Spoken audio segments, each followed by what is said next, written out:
Das große persönliche und geistige Treffen der alten Streiter und Kampfgenossen. Und vielleicht hat mancher unter ihnen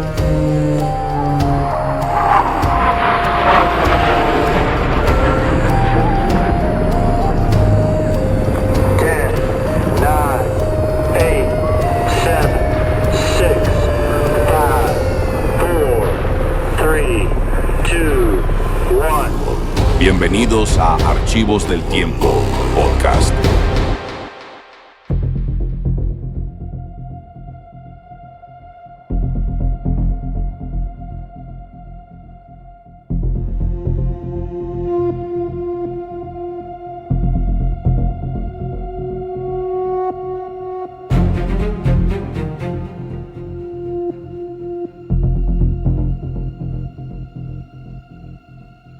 Bueno, normalmente, cuando uno piensa en un diagnóstico médico, existe esta expectativa de certeza, casi absoluta, ¿verdad? Claro, totalmente. Buscas una respuesta directa. Exacto. O sea, si alguien se fractura un brazo, pues vas, te toman la radiografía y ves esa línea blanca ahí en la pantalla. El doctor te la señala y listo. Problema resuelto. Ajá, es algo binario. ¿Está roto o no está roto? Así es. Y nos reconforta esa claridad porque, digamos, nos gusta que las cosas sean visibles y fáciles de categorizar.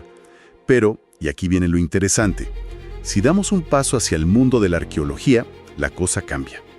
Cambia muchísimo. Sí, te paras frente a una estructura monumental de piedra caliza, algo que tiene 4.500 años de antigüedad, y de pronto esa máquina de rayos X perfecta parece que se descompuso. Es que, literalmente, entras en un escenario de oscuridad total. O sea, durante siglos, la arqueología ha tenido que basarse de manera exclusiva en lo que se puede desenterrar con las propias manos. A pura pala y cincel. Exacto. Tocar con los dedos o, pues, deducir teorías enteras a partir de unos cuantos fragmentos de cerámica dispersos en la arena, porque no había ninguna forma física de ver a través de una montaña de roca sólida. Y es precisamente por esa limitación histórica que nuestra exploración de hoy resulta tan fascinante. Bienvenidos a un nuevo análisis profundo. Así es, bienvenidos. Hoy vamos a cruzar una línea que francamente parecía imposible. Vamos a meternos en esa intersección entre la física de partículas y la egiptología. Una combinación rarísima, pero fascinante. Totalmente. Para quienes nos escuchan, la misión de hoy es desentrañar cómo la tecnología espacial, esa ciencia dura que normalmente ves en laboratorios de aceleración de partículas, está reescribiendo por completo lo que creíamos saber sobre la Gran Pirámide de Giza. Desde los misterios de su interior hasta, la verdadera identidad de quienes la construyeron. Es un choque de disciplinas extraordinario, la verdad. Sí, y tenemos fuentes de primer nivel para esto. Contamos con datos del proyecto Scan Pyramids, estudios recientes publicados en la revista Nature, reportes increíbles de la Universidad de Múnich y la hoja de ruta técnica de la futura misión EGP. La misión de Fermilab, esa es importantísima. También vamos a tocar declaraciones del arqueólogo Zahi Hawass. Todo esto nos va a obligar a replantear asunciones que llevan siglos asentadas. O sea, el debate central aquí es: ¿acaso esta tecnología tan fría está matando el romanticismo clásico de la arqueología o estamos ante la evolución definitiva para resolver misterios antiquísimos? Es una excelente pregunta. Y creo que para responderla, primero tenemos que entender cómo lo hacen. Exacto. Empecemos por ahí. Porque parece ciencia ficción. Antes de debatir qué fue lo que encontraron oculto, me intriga muchísimo saber cómo lograron descubrirlo sin mover ni un solo bloque de piedra de 80 toneladas. Claro, la logística de eso suena imposible. Mencionan mucho una técnica llamada radiografía de muones, de rayos cósmicos. Y a ver, el nombre ya impone respeto, pero ¿qué es exactamente un muón y cómo te ayuda a ver a través de una pirámide entera? Bueno, para entenderlo de forma sencilla, imagina que la Tierra está bajo una lluvia constante. Una lluvia invisible que viene directamente del espacio exterior. Ajá. Cuando los rayos cósmicos, que son partículas de altísima energía que vienen de cosas como supernovas o agujeros negros, chocan contra los átomos de nuestra atmósfera superior, se rompen y al romperse crean una especie de cascada de subpartículas. Y una de esas es el muón. Así es. Podríamos pensar en el muón como, digamos que un primo hermano del electrón, pero muchísimo más pesado. Y esa lluvia de muones está cayendo sobre nosotros ahorita mismo. todo el tiempo. Literalmente atraviesan nuestros cuerpos, atraviesan los edificios de la ciudad, todo. Pero aquí está la clave para la arqueología. Como son partículas tan pesadas y viajan casi a la velocidad de la luz, tienen una capacidad de penetración inmensa. O sea que atraviesan la roca. Pueden atravesar cientos de metros de roca sólida antes de detenerse. Pero, y aquí está el truco, no la atraviesan sin esfuerzo. Conforme viajan por la piedra densa, van perdiendo energía y algunas partículas son absorbidas. En cambio, si pasan por aire vacío, casi no pierden nada de energía. Ah, ya entiendo. O sea que si tú pones un detector debajo de una pirámide y desde una dirección en particular te llegan más muones de los que la física te diría que deberían llegar a través de una pared sólida, eso significa que en ese camino había menos piedra. Exactamente. Encontraste un hueco. ¡Wow! Es como hacer un mapa de vacíos basándote en la lluvia del cosmos. Es brillante. Y de hecho, la idea original la probó por primera vez el físico Luis Walter Álvarez por allá en 1970 en la pirámide de Kefren. Hace bastante tiempo. Sí, pero la tecnología analógica que tenía en esa época pues tenía límites muy severos. El verdadero salto ocurre apenas en 2015 con el proyecto Scan Pyramids. Ellos trajeron al desierto egipcio tecnología que fue desarrollada directamente para los experimentos del CERN. Sí, en las fuentes mencionan equipos como centelladores plásticos y detectores de gas, que suena a equipo de laboratorio superdelicado. ¿Cómo logran que un trozo de plástico registre una partícula invisible que viene del espacio? Ese es el ingenio del diseño. Un centellador plástico es un material sintético muy especial. Cuando un muón lo atraviesa, este material emite un destello de luz microscópico. Un parpadeo, básicamente. Exacto, un parpadeo mínimo. Los instrumentos están conectados a sensores ultrasensibles que se quedan meses enteros contando esos diminutos destellos de luz. Y al cruzar esos datos desde diferentes ángulos, las computadoras pueden armar un mapa de densidad en 3 dimensiones. Es literalmente hacerle una radiografía médica a la pirámide usando la radiación natural del universo. Pero, a ver, aquí me surge una inquietud inevitable, sobre todo para la gente que ama la historia clásica. Te escucho. Si ahora delegamos el momento del descubrimiento a sensores, algoritmos de inteligencia artificial o a un monitor en un laboratorio en París o Tokio, ¿no corremos el riesgo de perder la esencia del arqueólogo en el terreno? O sea, ¿se reduce la arqueología moderna a mirar hojas de cálculo en una pantalla? Pues mira, es una preocupación muy natural. El romanticismo de estar con la pala y la brocha en la arena está súper arraigado en nuestra cultura. Pero la perspectiva cambia por completo si lo vemos desde la conservación. ¿A qué te refieres? A que esta tecnología no viene a reemplazar al arqueólogo. Su verdadera función es guiar el cincel.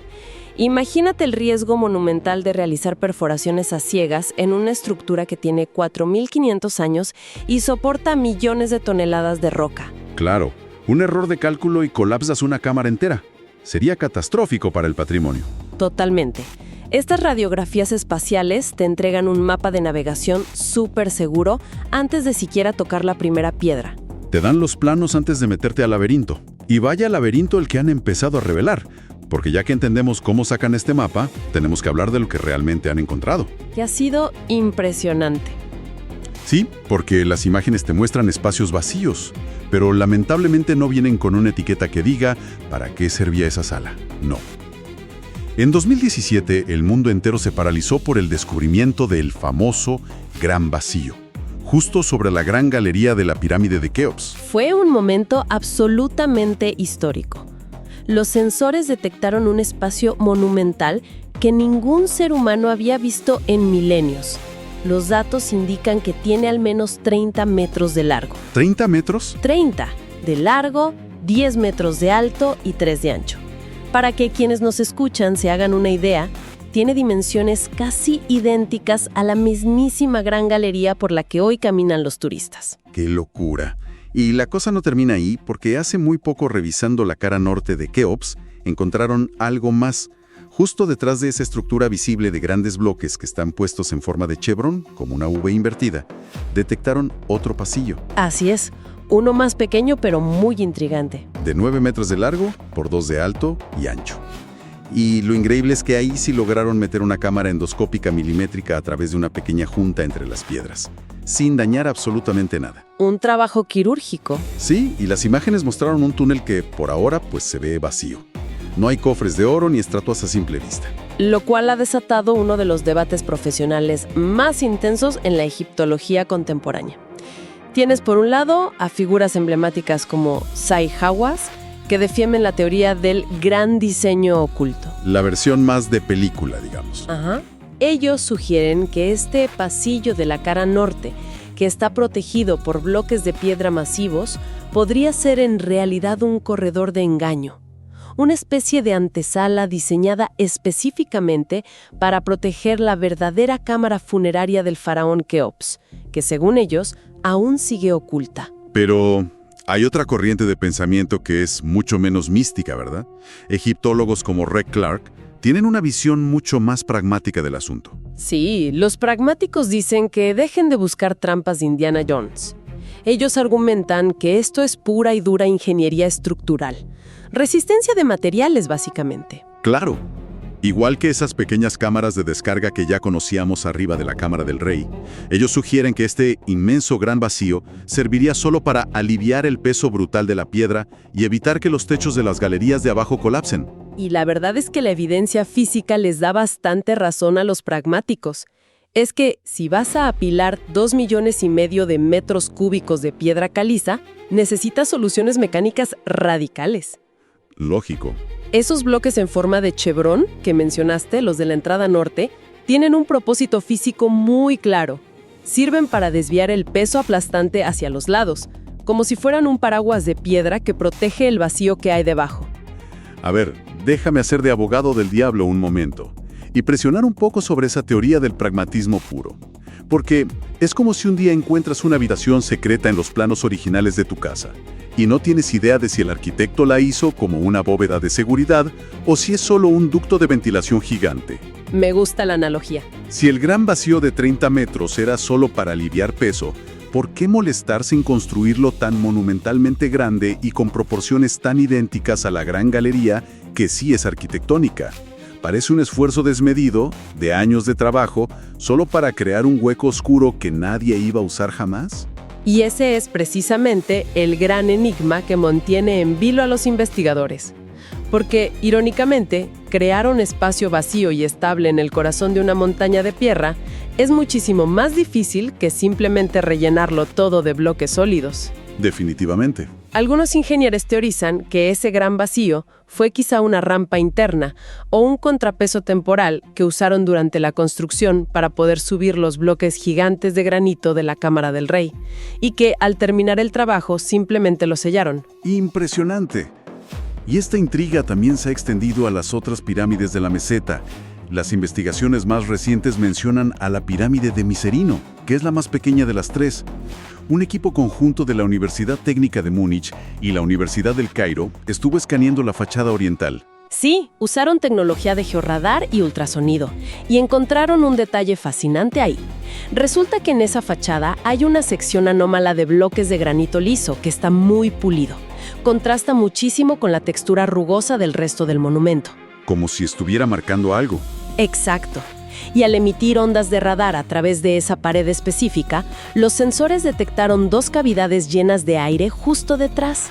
La más grande mide casi 1 metro de alto por 1,5 metros de ancho. Lo cual revive por completo la hipótesis de que podría haber una segunda entrada oculta. Ahora, mientras toda esta tecnología espacial nos está revelando estas proezas de la ingeniería allá adentro, las excavaciones tradicionales en la arena, allá afuera, han estado derribando de un solo golpe uno de los mitos más grandes de la cultura popular. Totalmente. Me refiero a las personas que construyeron estas maravillas. ¡Wow! Este es quizá el cambio de paradigma histórico más profundo de las últimas décadas.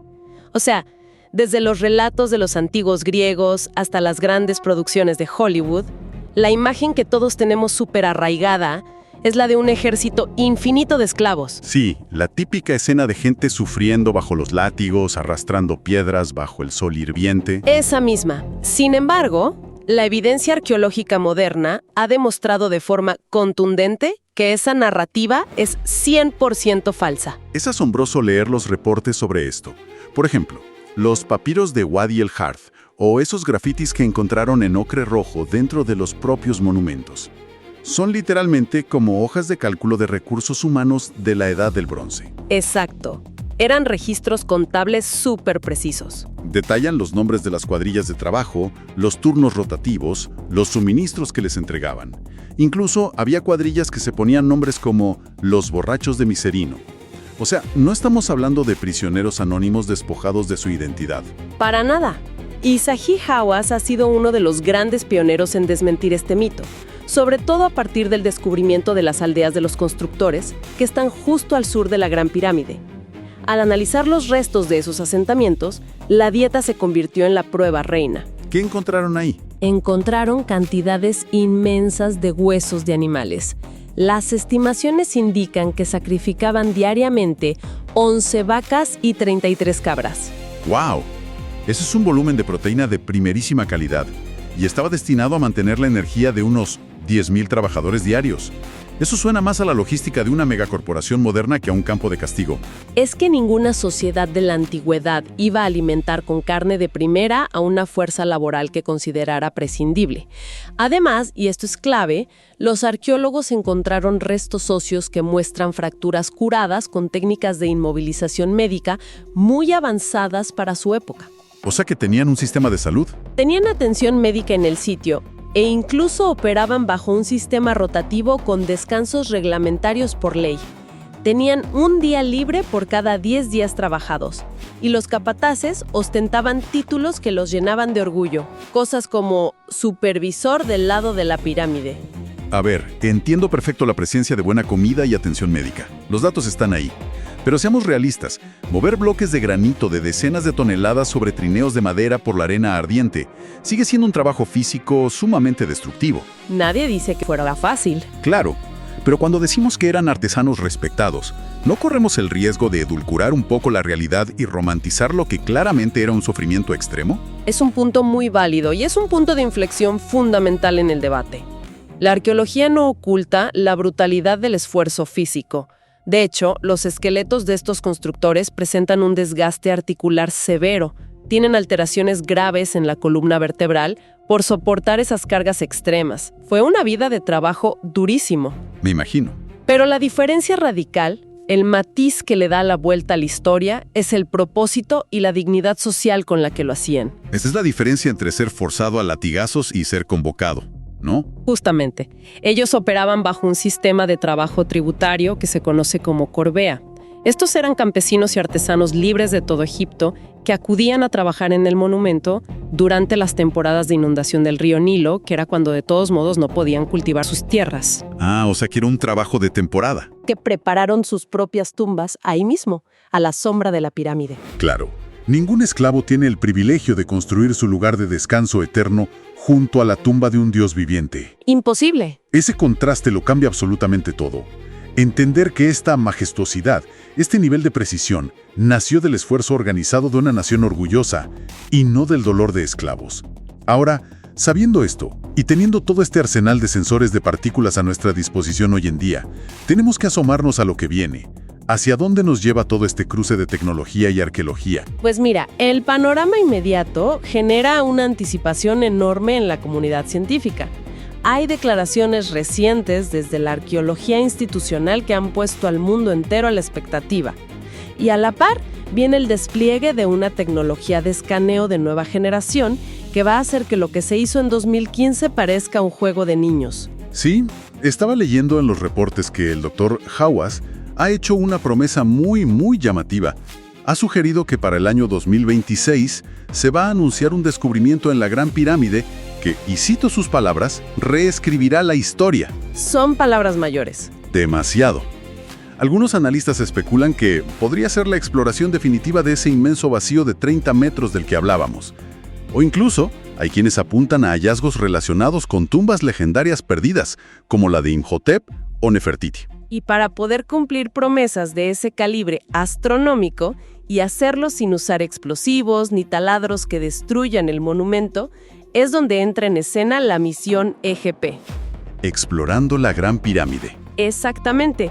Es un consorcio científico de primerísimo nivel. Reúne al laboratorio Fermilab de Estados Unidos, a la Universidad de Chicago y a la Universidad del Cairo. El despliegue tecnológico que proponen en sus documentos es abrumador. Ya no estamos hablando de poner unos cuantos sensores pequeñas en una galería. Planean instalar telescopios modulares de muones gigantescos alrededor de toda la base de la pirámide. Estamos hablando de un área de detección inmensa. Más de 1.300 metros cuadrados de detectores. Y lo mejor es que no son estáticos. La gran innovación de esta misión EGP es que van a utilizar contenedores móviles que están repletos de estas tiras de centelleo triangulares de las que hablábamos.